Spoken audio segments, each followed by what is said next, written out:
Miss Jane, alam na natin yung nangyari, no? Talagang marami na sa ngayon talaga nagtitiwala sa inyo kumukuha ng lakas, pag-asa, at talagang yung iba talaga ay talagang nagsusumikap pa, no? O how to reach out para sa inyo. Pero ito po, pag-usapan na natin, ang gustong malaman din ng mga kababayan natin is the prediction for 2026 in general po para sa Pilipinas.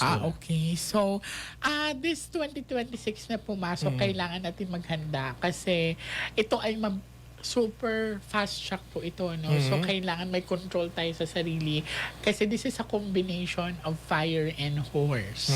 So, ayan. So, mapusok po ang panahon na ito.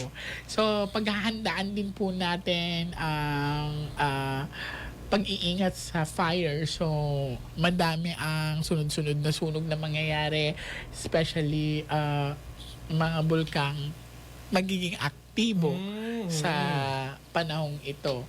Yan. So, pag-ingatan din natin, especially sa mga driver na nagtatrabaho everyday kasi yun nga, medyo mainit ang panahon na ito. Masyadong mabilis. So, kailangan may control tayo sa sarili, no? So, ito yung mga parang mga road rage, mga ganun po ba ibig sabihin? Exactly. Yan, oo. Yes, araw-araw naman po merong mga ganun. Pero ito po ay paghahandaan po kasi talaga natin.